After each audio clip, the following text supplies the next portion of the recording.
Gracias, hermano Abraham Muñoz, por su presentación. Amados hermanos en Cristo Jesús, paz a vosotros. Pueden ocupar su lugar. Igualmente nuestros hermanos que sábado con sábado nos acompañan a través de las transmisiones que tenemos por medio de esta liga de YouTube. Y hermanos, pues los temas que estamos estudiando en estos días de recepción del sábado, como les comenté, son temas de controversia.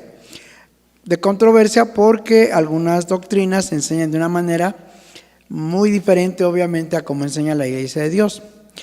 Y hoy vamos a ver un tema que la verdad es muy complicado, porque a la luz de los textos bíblicos, así, si los leemos de forma aislada, pues sí nos van a meter en confusión o en duda.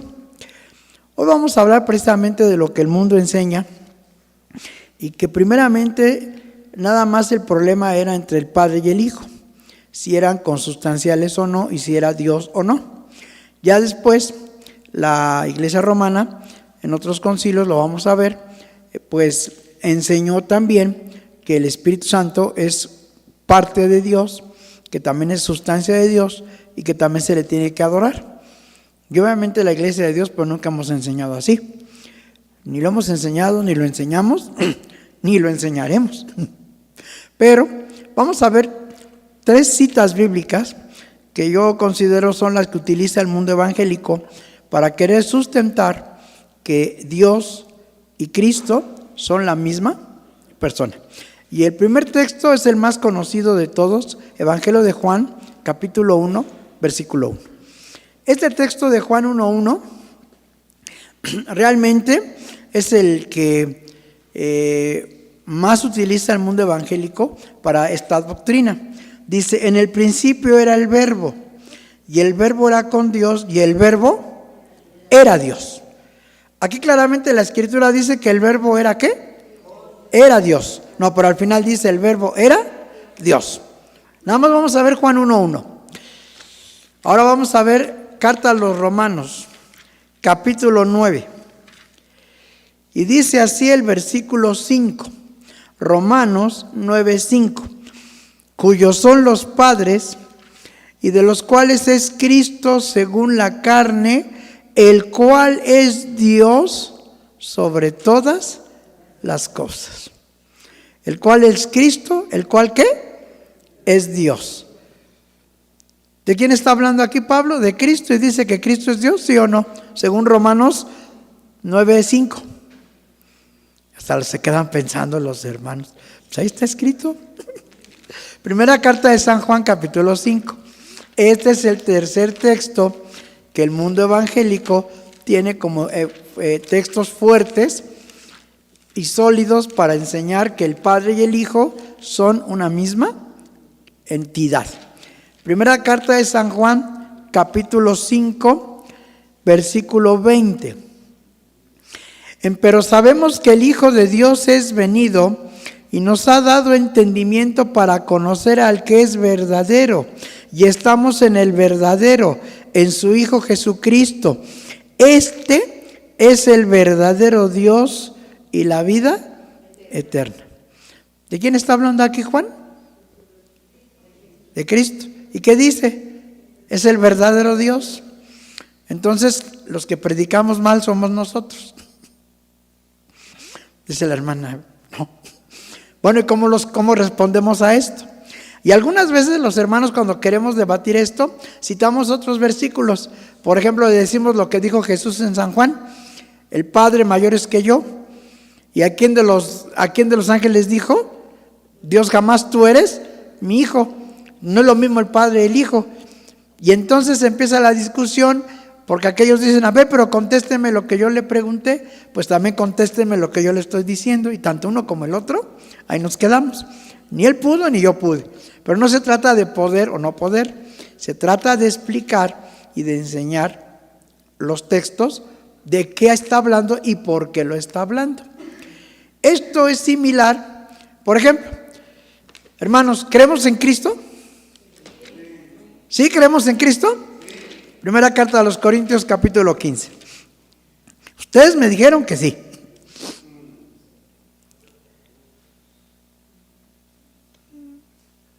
Versículo 19. Primera carta a los Corintios 15, 19. Y está en la Biblia. Y eso yo no lo invento. Si en esta vida solamente esperamos en Cristo, los más miserables somos de todos los hombres. Ustedes me acaban de decir que creemos en Cristo. ¿No dice Pablo que si nada más esperamos en Cristo somos los más miserables? No, pero aquí no nos habla de Cristo. Eso es lo que tenemos que aprender. Cuando yo leo los textos de la Biblia y los leo de una sola forma particular, sin leer todo el contexto, es donde empiezo a tener errores doctrinales. Aquí Pablo viene hablando de la resurrección. Y Pablo dice, si los muertos no resucitan, entonces Cristo tampoco resucitó. Y si Cristo no resucitó, entonces vana es nuestra fe. Aún seguimos en nuestros delitos y pecados. Y si en esta vida solamente esperamos en Cristo, pues los más miserables somos de todos los hombres. ¿Por qué? Porque creemos y predicamos que alguien resucitó cuando no fue cierto. Pero dice el versículo 20, mas ahora Cristo ha resucitado de los muertos, primicias de los que durmieron, es hecho. Bueno, así como explicamos ahorita, primera carta a los Corintios 15, 19, que ese texto solito pudiera pensar que solamente si creemos en Cristo estamos mal, cuando ya leemos el contexto, lo que viene antes y después, Pablo viene hablando de la resurrección.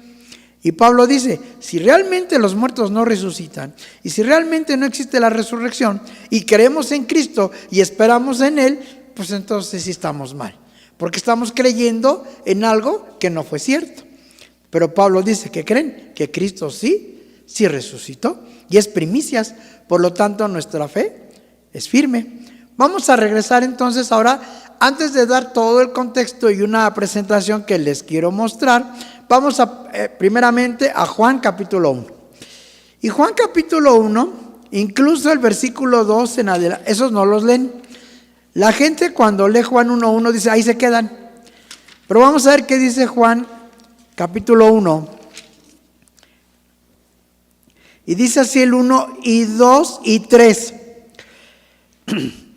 En el principio era el verbo, y el verbo era con Dios, y el verbo era Dios. Hablando del verbo, era en el principio con Dios.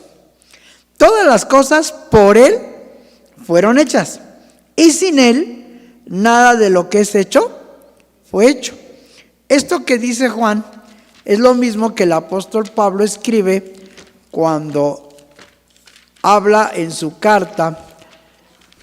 Dice así, la carta que el apóstol Pablo le escribe a los hermanos de Colosenses capítulo 1. Y además Pablo utiliza una expresión que es la que nos va a empezar a dar luz respecto a la naturaleza del Padre y del Hijo. Dice así, desde el capítulo 1, dice así desde el versículo 12, dando gracias al Padre que nos hizo aptos para participar de la suerte de los santos en luz, que nos ha librado de la potestad de las tinieblas y trasladado al reino de su amado Hijo. Y hablando del Hijo, en el cual tenemos ¿qué? Redención por su sangre, la remisión de pecados.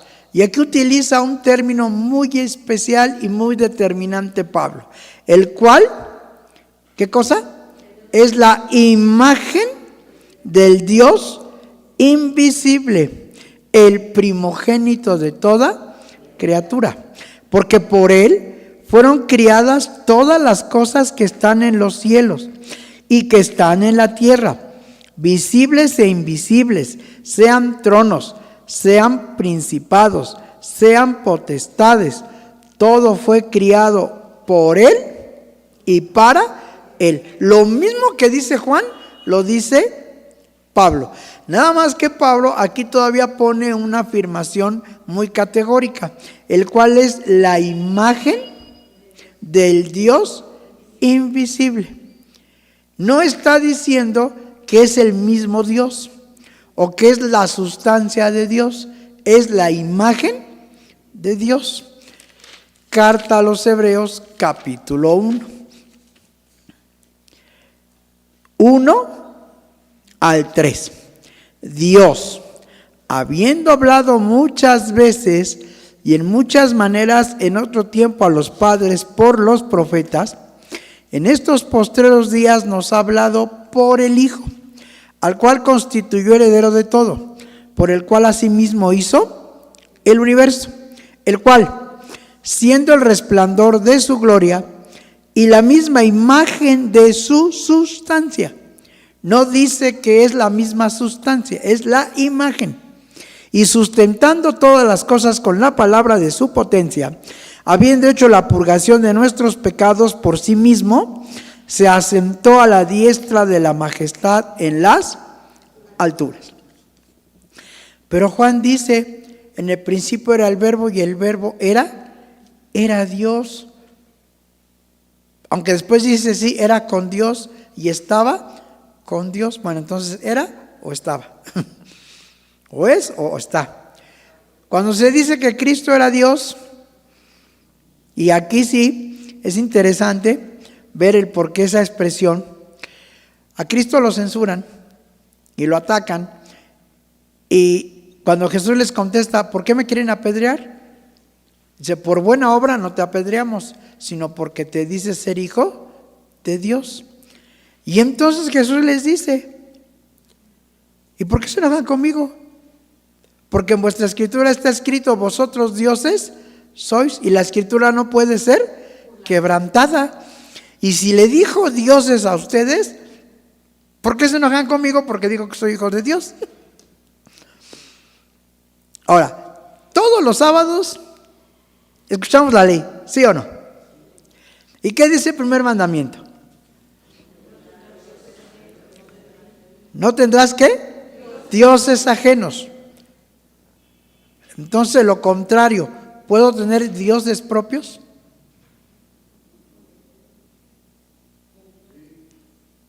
Ya se quedaron pensando. ¿Puedo tener dioses propios? Porque a dioses ajenos no. Pero entonces dioses propios sí. ¿Y quién es un dios? ¿Y cómo es eso? Es que es lo que dice la Escritura. La palabra Dios, hermanos, es una palabra.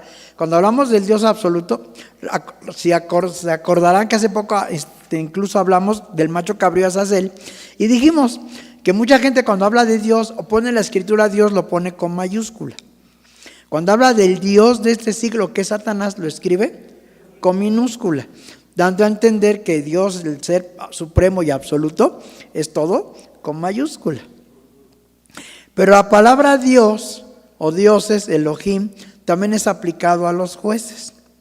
En Israel, los jueces tomaban el papel de Dios porque tenían que juzgar. Los sacerdotes también. Y en esta ocasión, cuando nosotros en la actualidad decimos que escuchamos la palabra de Dios y Dios nos habla, ¿por medio de quién lo hace? De sus siervos. Pero cuando los siervos, el caso del ángel, el ángel es un siervo de Dios. Le declara a Juan, el teólogo, todo el Apocalipsis. Juan el teólogo lo quiere adorar, quiere postrarse ante el ángel. ¿Y qué le dice el ángel? Que no. Levántate, porque yo también soy siervo contigo y con tus hermanos. Y entonces sí le dice, ¿adora a quién? A Dios. Bueno, pero nosotros también adoramos a Cristo. Pues sí. ¿Por qué? Porque Apocalipsis lo dice, que el Cordero triunfó y también a él es dado la honra, la gloria y la adoración. Pero ¿quién le dio esa potestad o quién le dio al Cordero esa atribución? Fue Dios.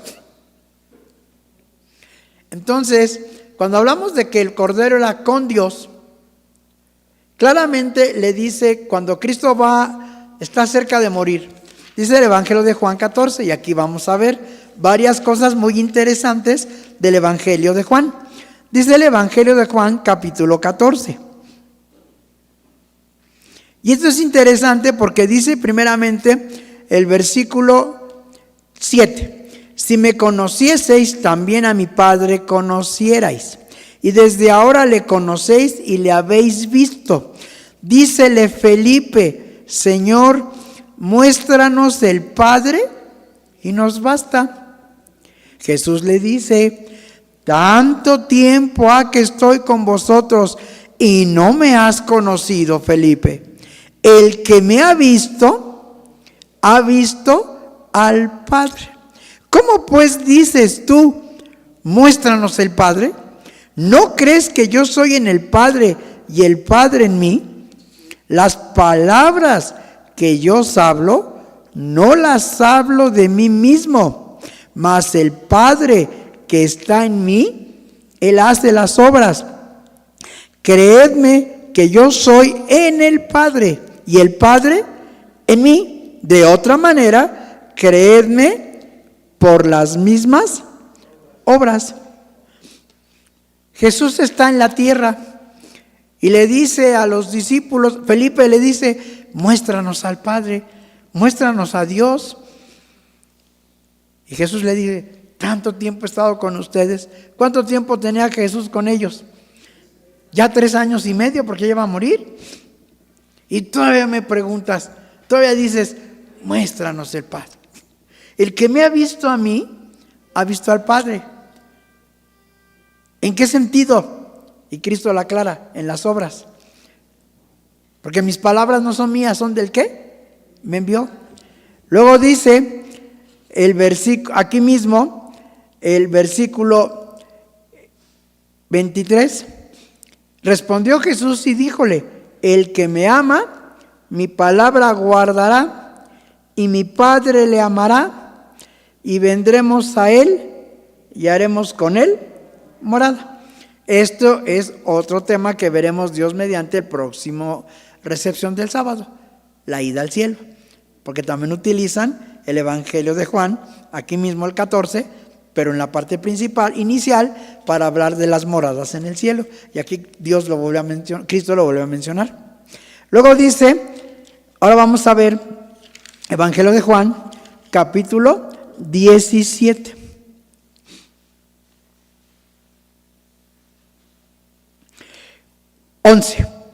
Y ya no estoy en el mundo, mas estos están en el mundo. Y yo a ti vengo, Padre Santo, a los que me has dado, guárdalos por tu nombre, para que sean ¿qué? Una cosa, como también nosotros. Y aquí me llama la atención que utiliza el término cosa. No dice para que sean un solo ser o una entidad, como diciendo Dios, Cristo y Dios, tú y yo, Padre, también somos una entidad. Aquí dice para que sean ¿qué? Una cosa. Pero vamos a ver más adelante aquí mismo el Evangelio de Juan, capítulo 17, ahora dice el 20 y 21. Mas no ruego solamente por estos, sino también por los que han de creer en mí por la palabra de ellos, para que todos sean una cosa, como tú, Padre, en mí y yo en ti, que también ellos sean ¿en quién? En nosotros. ¿Qué cosa? Una cosa, para que el mundo crea que tú me enviaste. A ver, ahora aquí ya no nada más está el Padre y el Hijo, aquí están todos.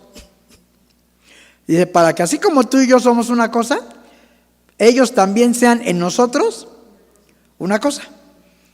Entonces ya no es un Dios trinitario, ni es un Dios, ya va a ser un Dios multitudinario. Son muchos. Y seguramente muchos de nosotros hemos jugado alguna vez el basta. Este jueguito donde ponen nombre, apellido, país, flor o fruto, y luego hay una columna que dice cosa.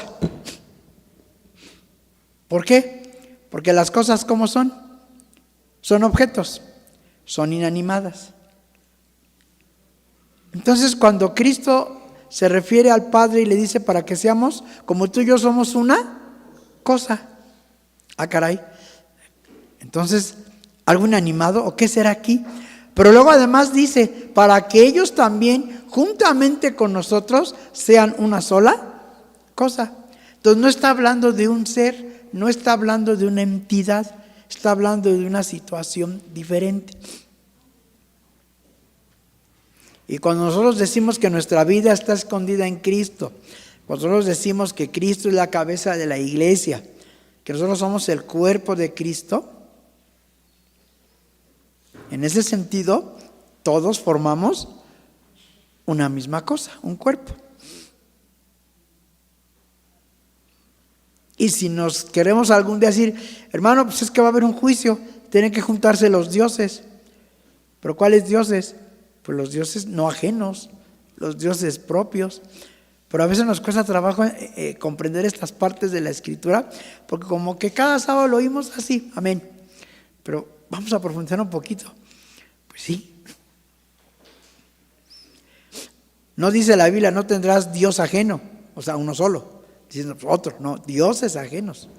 O sea, hay muchos, pero también dioses ajenos. Entonces, dioses propios, tal vez sí. Por ahí hay una lección, hace mucho salió una lección, ya tiene muchos años, los cuadernos, donde se habla sobre los 10 mandamientos, cada uno lo va explicando.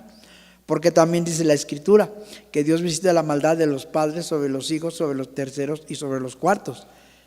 Pero no que el hijo pague por los pecados del padre. Una cosa es que visite la maldad y otra cosa es que castigue a los hijos por el pecado o la maldad de los padres. Esos también son temas muy interesantes que tenemos en la Escritura. Bien, entonces utiliza la palabra con. Y al decir que Cristo está con Dios, entonces quiere decir que es otra entidad. ¿Y se le puede llamar Dios a Jesús? Sí. Pero mismo Jesús dice el mismo salmista, que es precisamente el salmo al cual se refirió Jesús cuando dijo, pues no está escrito, vosotros dioses sois, empero como hombres moriréis, porque dice que Dios está en la reunión de los dioses, dice el Salmo 82. Dios está en la reunión de los dioses, en medio de los dioses juzga. Versículo 6, yo dije, vosotros sois dioses e hijos todos vosotros del Altísimo, empero como hombres moriréis y caeréis como cualquiera de los tiranos. Si dijeran, es que aquí habla de los ángeles, aquí dice, moriréis como ¿qué? Como hombres. Los ángeles no pueden morir como hombres porque los ángeles son espíritus. Los espíritus son de otra forma, de otra naturaleza. Y los humanos, los hombres, nosotros, pues nuestra naturaleza es diferente. ¿Y cómo llegamos a morir? Cuando dejamos de respirar. Exhalamos, es el último aliento y dejamos de ser. En el caso de los ángeles, ellos, los que incluso cayeron, como dice la Escritura, y no guardaron su honestidad, están guardados para el día de la destrucción. Pero a los ángeles no se les puede destruir de la misma forma o de la misma manera que a nosotros los hombres. Entonces, esta parte es lo que Jesús precisamente les dijo. Vamos a ver Evangelio de Juan, capítulo 10. Le digo, a Jesús precisamente por eso lo atacaban, porque él dice que se decía hijo de Dios. Y dice así el Evangelio de Juan 10, y vamos a ver desde el versículo 30. Yo y el Padre, y vuelve a utilizar el término, una cosa somos. ¿Sí? Son una cosa, el propósito, muchas cosas son iguales, pero no son la misma entidad. Entonces volvieron a tomar piedra los judíos para apedrearle. Respondióles Jesús, muchas buenas obras os he mostrado de mi Padre. ¿Por cuál obra de esas me apedreáis? Respondieron los judíos diciendo, por buena obra no te apedreamos, sino por la blasfemia, y porque tú siendo hombre, te haces Dios. Respondióles Jesús, no está escrito en vuestra ley, yo dije, ¿dioses sois? Si dijo dioses aquellos a los cuales fue hecha la palabra de Dios y la escritura no puede ser quebrantada, a quien el Padre santificó y envió al mundo, vosotros decís: tú blasfemas, porque dije, Hijo de Dios soy. Si no hago obras de mi Padre, no me creáis. Mas si las hago, aunque a mí no creáis, creed a las obras, para que conozcáis y creáis que el Padre está en mí y yo en el Padre. Y dice, porque dije, Hijo de Dios soy. Y la pregunta es, ¿nosotros también somos hijos de Dios? ¿O no? Lo dice la primera carta de Juan 3:1. Somos hijos de Dios. Por lo tanto, de alguna manera, el mandamiento, el tercero, dice: no tomarás el nombre de Jehová tu Dios en vano. O sea, yo tengo una gran responsabilidad de ser hijo de Dios y de demostrar que soy hijo de Dios. Por mis obras, mis hechos, mis palabras, por muchas razones. Y entonces, como dice la Escritura, no está mal si nos dicen dioses. Entonces, si a Cristo se le dice Dios y dice yo soy hijo de Dios, está bien. Pero él dice el texto, era con Dios y él siempre estuvo con Dios. Pero ya Pablo sí dice, es la imagen de su sustancia. Vamos a ver ahora Romanos. Romanos, hermanos, tiene que ver con una figura retórica que es muy poco conocida.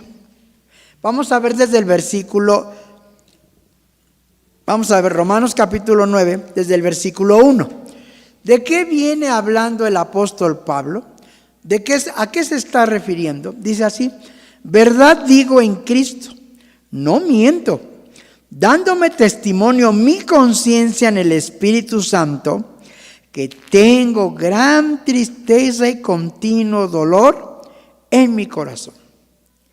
Porque deseara yo mismo ser apartado de Cristo por mis hermanos, los que son mis parientes según la carne. ¿Quiénes eran esos hermanos, esos parientes de Pablo? Todos los judíos. Pablo decía, me duele, y verdad no miento, conozco a Cristo, pero por conocer a Cristo, ahora mis hermanos no quieren estar aquí.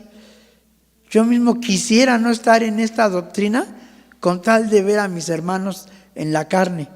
Y luego, ¿qué dice? Que son israelitas.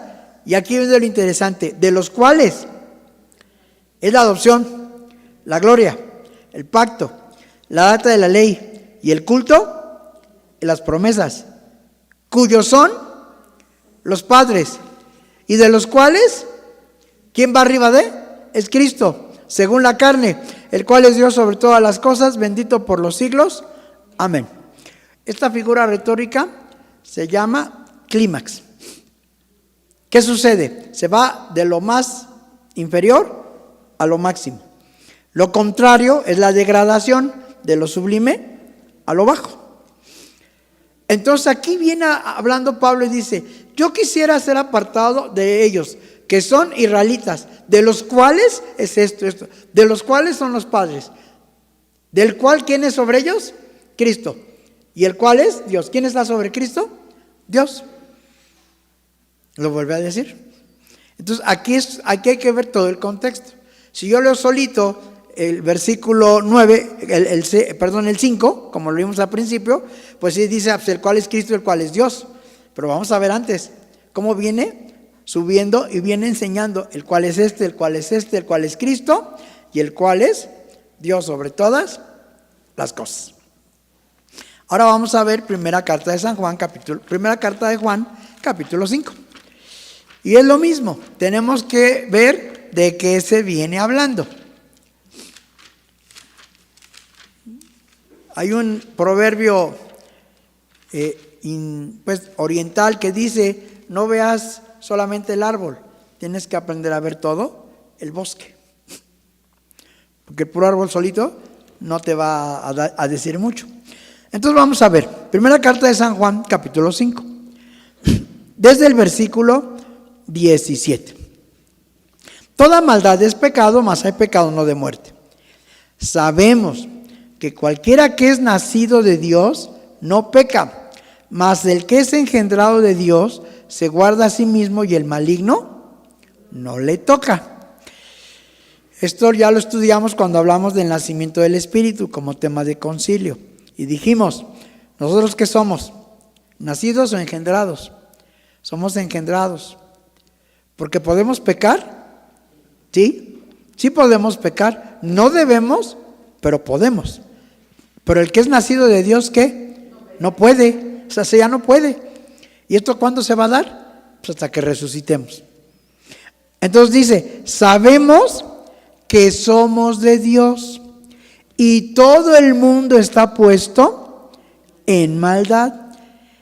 Pero sabemos que el Hijo de Dios, ¿qué? Es venido. Nos ha dado entendimiento para conocer al que es verdadero. El Hijo de Dios nos ha dado conocimiento para conocer al que es verdadero. ¿Y quién es el verdadero, hermanos? Es Dios. En Él no hay mentira. En Él no hay mudanza ni sombra de variación. Sea Dios veraz y todo hombre mentiroso. Luego dice, y nos ha dado entendimiento para conocer al que es ¿qué? Verdadero. Y estamos en el verdadero, en su Hijo Jesucristo. Punto. Por lo tanto, este es el verdadero Dios y la vida eterna. ¿Dónde estamos? En la verdadera doctrina. Es una consecuencia. Es un juego de palabras aquí. Si yo lo leo así aparte, separado, digo, pues sí, este Cristo es el verdadero Dios. No. Viene diciendo Juan, sabemos que alguien nos dio entendimiento para conocer al que es verdadero. Y estamos en el verdadero, en su Hijo Jesucristo. Y si estamos en el verdadero, en su Hijo Jesucristo, entonces, por consecuencia, es el verdadero Dios. Yo siempre les he dicho y les seguiré diciendo, hermanos, estudiemos y saquemos nuestras propias conclusiones. No nos dejemos con algún hermano nos puede decir, esta es la verdadera iglesia, hermanos, esta es la verdadera doctrina. Aunque me lo diga, yo lo tengo que analizar y lo tengo que comprobar. Y por eso esto es una consecuencia, dice Juan, al saber que estamos en el verdadero y nos ha dado conocimiento para estar en el verdadero, el Hijo Jesucristo, pues este es el verdadero Dios. O sea, no estamos con un Jesucristo falso, estamos con un Cristo verdadero.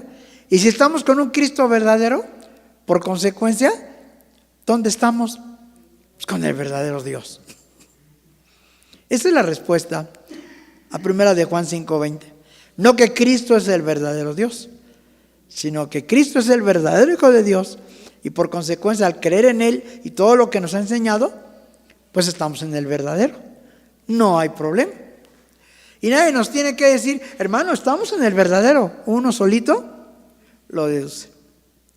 Ahora vamos a pasar a una presentación, porque es interesante ver entonces a partir de cuándo o en qué momento es que se empezó a fraguar esta idea en el mundo religioso respecto a la Trinidad, como se enseña hasta el día de hoy.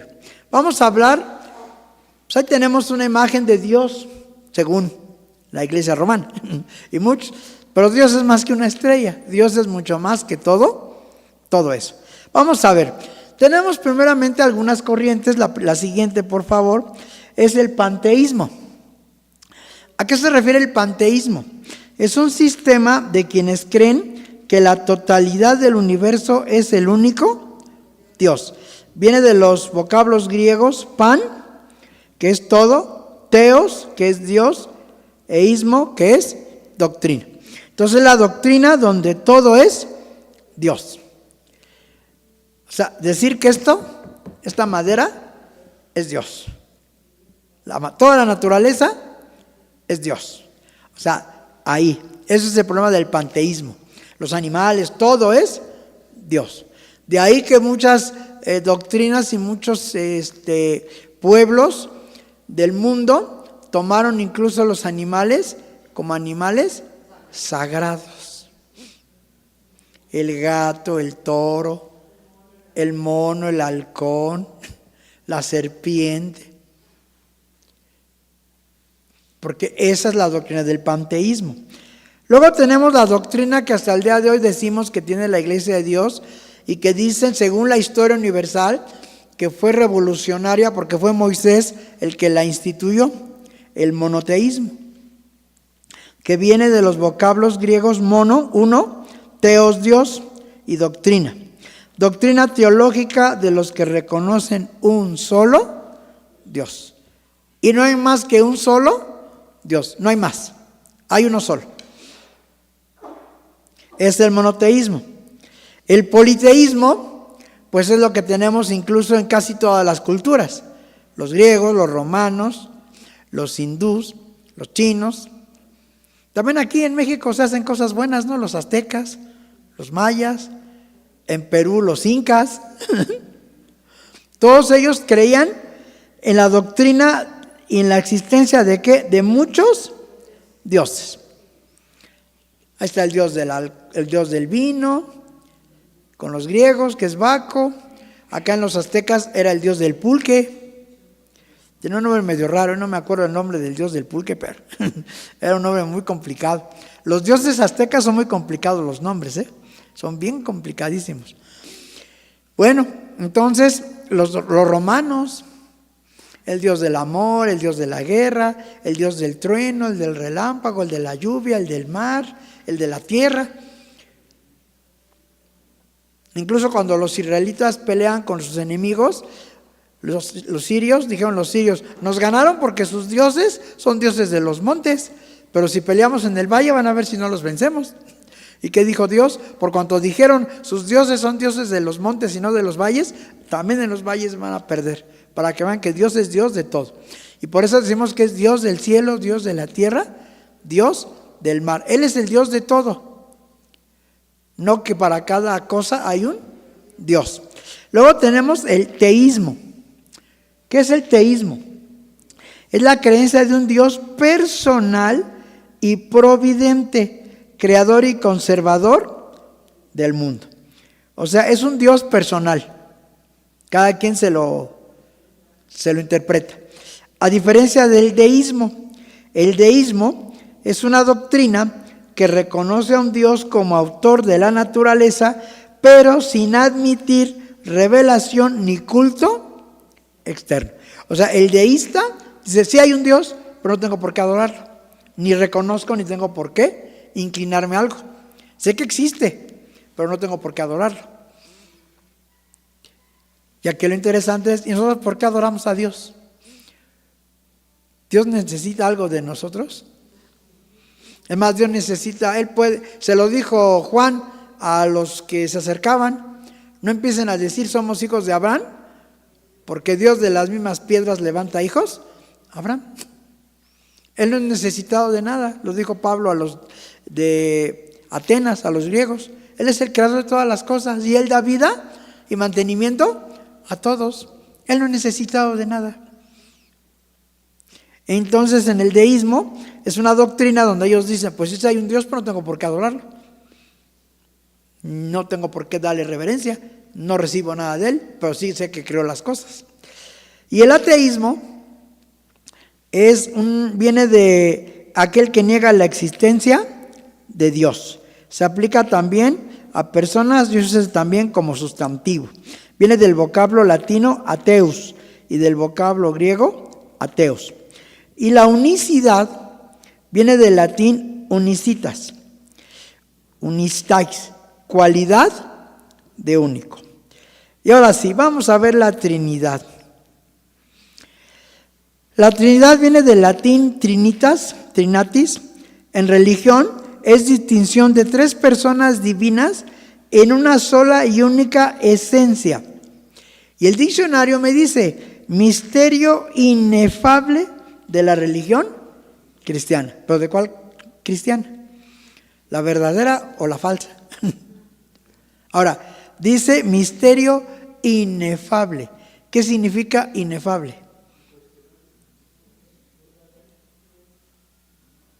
¿Con qué se come eso? Hasta cantamos un himno, el himno número 13, del santo amor de Cristo. Y utilizamos esa palabra. Nada, el amor de mi Señor, rico, inefable, nada es comparable al amor de mi Señor. Y lo cantamos. Y Pablo dice, cantaré con el Espíritu, pero cantaré también con entendimiento. ¿Qué significa inefable? Ya los puse a pensar otra vez. Inefable es que no se puede explicar. Y dice, misterio que no se puede explicar de la religión cristiana. Si lo enseñan así, sí, no pueden explicarlo, porque no tiene sustento. ¿Cómo van a explicar que Dios al mismo tiempo murió? Una parte de Dios vino, tomó esencia y se muere. Si Dios no muere. No, pero es que cuando Cristo dijo, el Padre mayor es que yo, es porque Él estaba aquí en la tierra y Dios en el cielo. Y entonces empiezan a tener problemas al querer sustentar una doctrina. Por eso, cuando yo vi esta definición, dije, ¿cuánta razón tienen? Es inexplicable en la religión cristiana popular, la Trinidad. Pues sí, no tiene explicación, no tiene lógica, no tiene razón, conforme a la Escritura. Luego dice, trinidades en varias culturas. Esto, hermanos, también es interesante. Muchas culturas han tenido su trinidad. Siria. En la ciudad de Palmira se contaba con una trinidad conformada por Baal, Samín, Al-Jibol y Malbel. En Asiria llegó a existir la trinidad de Sin, Shamash e Ishtar. En Egipto existía la trinidad de dioses Osiris, el dios padre, Isis, la diosa madre, y Horus, el dios hijo. En hindú, la trinidad hindú era Brahma, el creador, Shiva, el destructor, y Vishnu, el preservador. Ahí, si quieren ver esto, les recomiendo que lean el Ramayana y el Mahabharata. Son libros de literatura hindú. A mí me tocó leerlos y ahí habla de ellos, de Shiva, Vishnu y precisamente de estos personajes, el creador y Brahma. De ahí vienen los brahmanes y la reencarnación y muchas cosas que cree la doctrina hindú. En el taoísmo, la antigua religión mística de la China, tiene una trinidad oficial de dioses supremos, el emperador de Jade, Lao Tzu y Ling Pao, a quienes se llaman las tres purezas. En el aspecto religioso, los griegos tenían una trinidad formada por Hades, Baco y Pan. Los mayas del sur de México tenían un dios universal que creó todas las cosas y se le conocía como Hunahpu, creador del universo. Su esposa se llamaba Ix-Ashal-Uk e Itzamá, su hijo. ¿Dónde puedo ver algo de esto? En el Popol Vuh. Otro libro, también de literatura. La Trinidad de los aztecas estaba representada por Ometecutli, Omecíhuatl y Quetzalcóatl. Porque Tlaloc era el dios de la lluvia, Huitzilopochtli era el dios de la guerra. Eran diferentes. La Trinidad inca estaba conformada por Inti, Pachamama y Viracocha. Bien, esto para que veamos cómo la Trinidad no es algo ajeno a muchas culturas, pero todo esto obviamente se originó del misterio Babilonia la Grande.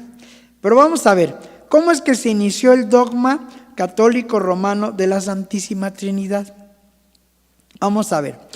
Hermanos, yo también llegué a escuchar y a veces oía también a varios de mis hermanos predicadores que decían que la Trinidad se empezó a predicar casi inmediatamente después del Concilio de Nicea, pero no. En el Concilio de Nicea vamos a ver que la discusión fue Dios Padre, Dios Hijo. Y en concilios posteriores, ya de la Iglesia romana, aceptaron también al Espíritu Santo como una deidad y que también se le tenía que adorar. Entonces, en Nicea, toda la atención se concentró en la relación entre el Padre y el Hijo, inclusive mediante el rechazo de algunas frases típicas arrianas y mediante algunos anatemas anexados al credo. Y no se hizo ninguna afirmación similar acerca del Espíritu Santo. Siguiente. Pero en Constantinopla, que es el año 381, se indicó que el Espíritu Santo es adorado y glorificado junto con el Padre e Hijo, sugiriendo que era también consustancial a ellos. Sugiriendo. No afirmaban ni lo demostraban, pero decían que era lo posible. Esta doctrina fue posteriormente ratificada por el Concilio de Calcedonia en el año 451, sin alterar la sustancia de la doctrina aprobada en Nicea. ¿Y cuál fue todo el meollo del asunto? Diría un hermano. La siguiente. Esto es lo interesante. Tenemos una palabra que es homousios. Homousios significa de la misma sustancia. Y tenemos otra palabra que es homoiousios. Ahí hay una I. Y esa I hace la diferencia y la palabra es semejante o parecido. Ya no es lo mismo. Y por esa palabra fue toda la discusión.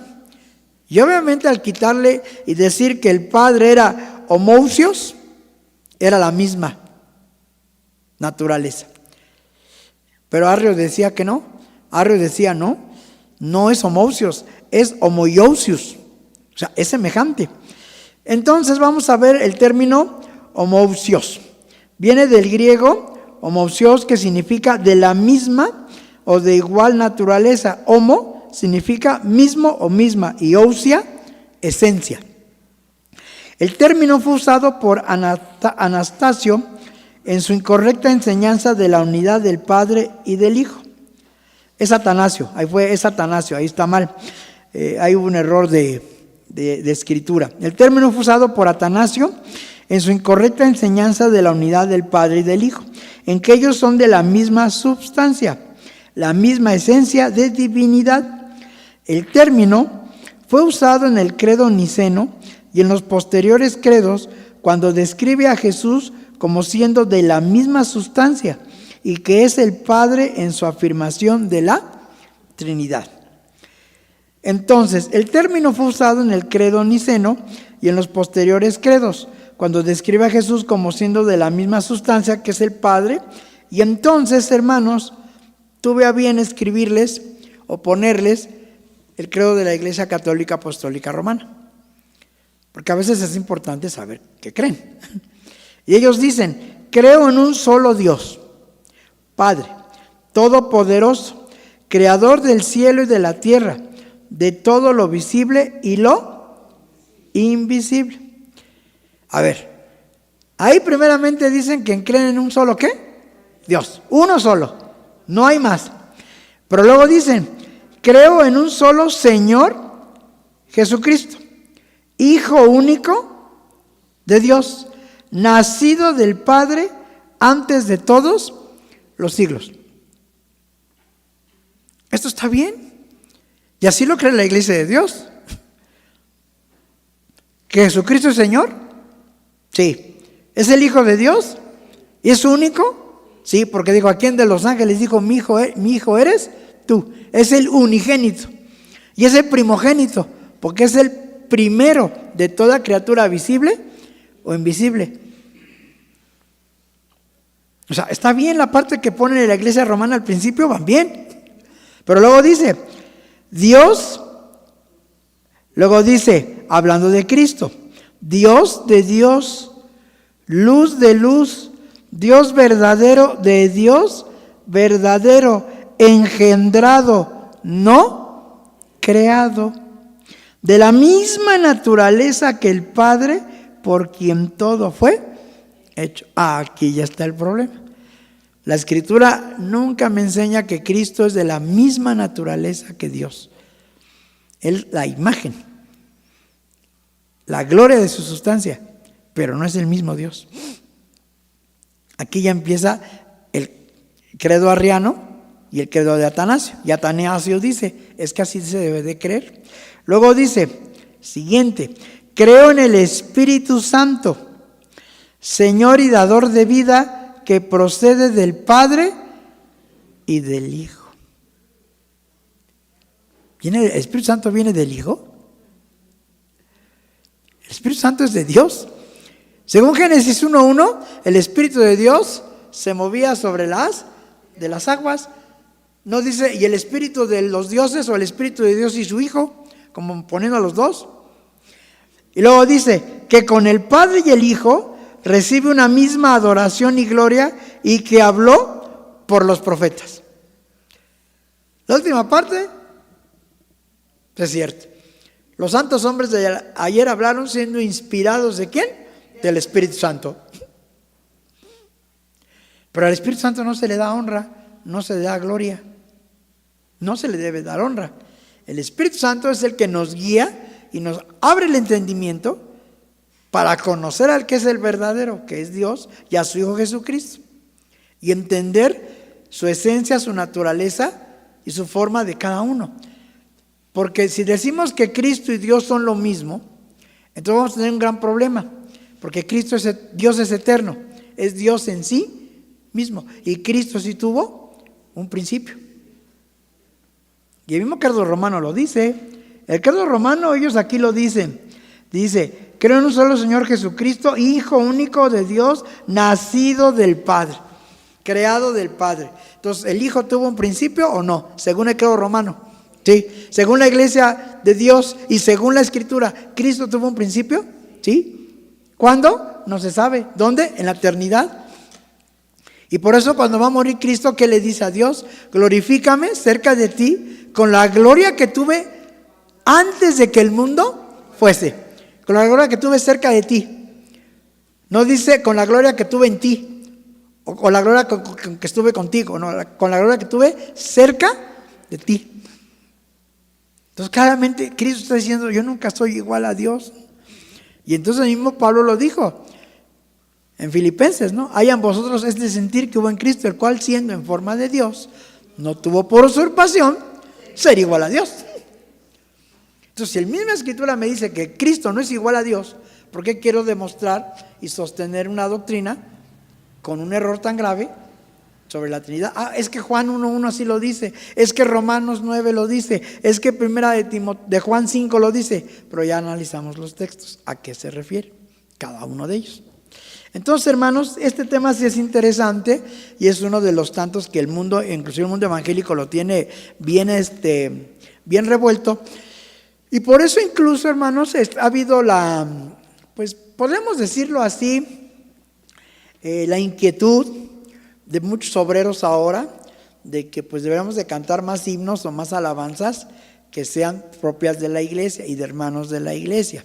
Está bien.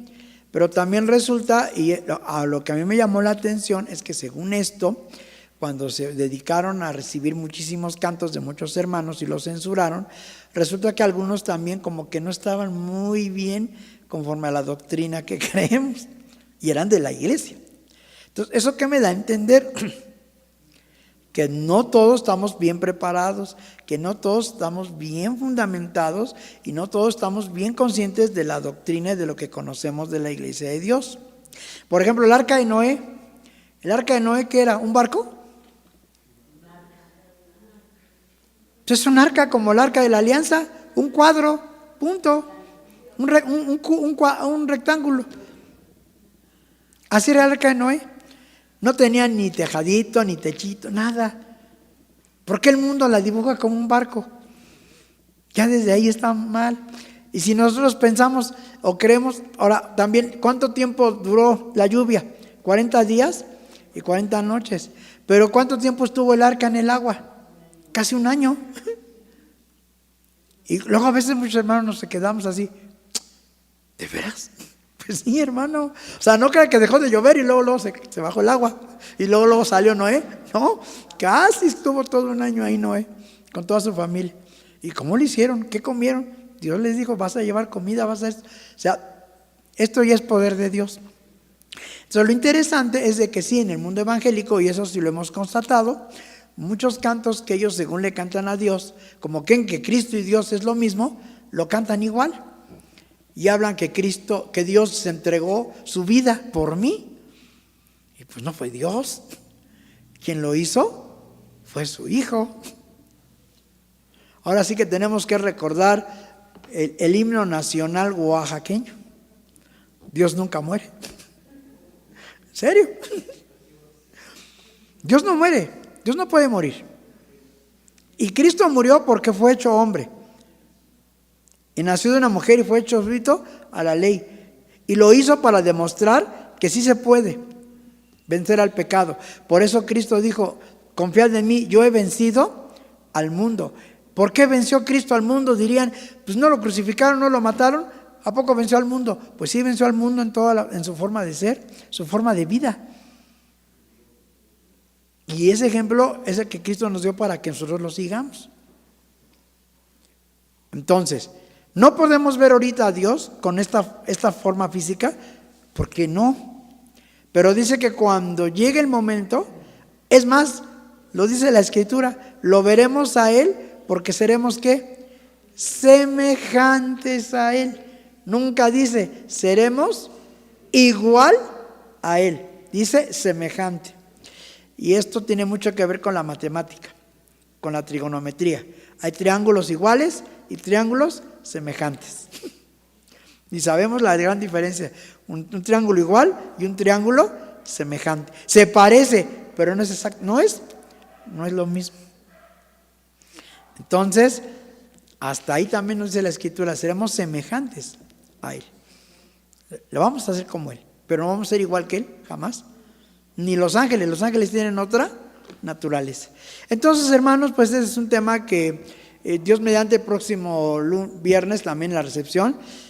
Estos sí son de los temas un poco largos porque tiene mucha explicación, es la ida al cielo.